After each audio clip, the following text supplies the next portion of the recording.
લક્ષ્ય મોટિવેશન ગુજરાતી માં તમારું સ્વાગત છે। તો આવો જાણીએ રક્ષાબંધનનું મહત્વ। રક્ષાબંધન ભારતીય સંસ્કૃતિનો એક અનોખો તહેવાર છે જે ભાઈ બહેનના અતૂટ બંધનનું પ્રતિનિધિત્વ કરે છે। આ તહેવાર દેશભરમાં વિવિધ નામો અને રીતિ રિવાજો સાથે ઉજવવામાં આવે છે। ઉત્તર ભારતમાં તેને કંજરી પૂર્ણિમા તરીકે ઓળખવામાં આવે છે, જ્યારે પશ્ચિમ ભારતમાં તેને નારિયેળ પૂર્ણિમા તરીકે ઓળખવામાં આવે છે। રક્ષાબંધનની ઉત્પત્તિ વિશે અનેક પૌરાણિક કથાઓ પ્રચલિત છે। એક પ્રચલિત કથા મુજબ દેવરાજ ઇન્દ્ર જ્યારે રાક્ષસો સાથેના યુદ્ધમાં હારી ગયા હતા ત્યારે તેમની પત્ની ઇન્દ્રાણીએ તેમને રક્ષાસૂત્ર બાંધ્યું હતું જેથી તેઓ વિજયી થાય।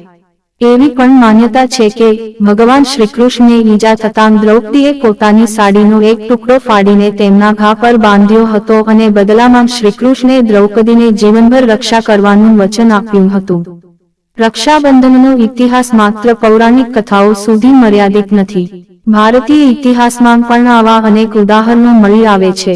સમય સાથે રક્ષાબંધનના રિવાજોમાં થોડા ફેરફારો આવ્યા છે, પરંતુ તેનું મૂળ સાર હંમેશા એ જ રહ્યું છે, ભાઈ બહેનનો અખંડ પ્રેમ। આજે રક્ષાબંધન એક સામાજિક તહેવાર તરીકે ઉજવવામાં આવે છે જ્યાં બહેન પોતાના ભાઈના કાંઠે રાખડી બાંધે છે અને ભાઈ તેની રક્ષા કરવાનું વચન આપે છે। આ તહેવાર પરિવારના સભ્યોને એકબીજાની નજીક લાવે છે અને તેમના સંબંધોને મજબૂત બનાવે છે। રક્ષાબંધન માત્ર એક તહેવાર નથી પરંતુ એક પવિત્ર બંધન છે જે ભાઈ બહેન વચ્ચે પેઢી દર પેઢી ચાલુ રહે છે। આ તહેવાર આપણને આપણા પરિવાર અને સમાજ પ્રત્યેની જવાબદારીઓને યાદ અપાવે છે। પૌરાણિક કથાઓની સાથે સાથે ભારતીય ઇતિહાસમાં પણ રક્ષાબંધનના અલગ અલગ સ્વરૂપોની ઝાંખી મળી આવે છે, પરંતુ સમયની સાથે સાથે તેમાં પણ પરિવર્તન થઈ રહ્યું છે। હવે આ પર્વ સંપૂર્ણ રીતે ભાઈ અને બહેનના પ્રેમનું પ્રતીક બની ગયું છે, જેની અંદર બહેન પોતાના ભાઈના હાથ પર રાખડી બાંધે છે અને ભાઈ આખી જિંદગી તેની રક્ષા કરવાનું વચન આપે છે।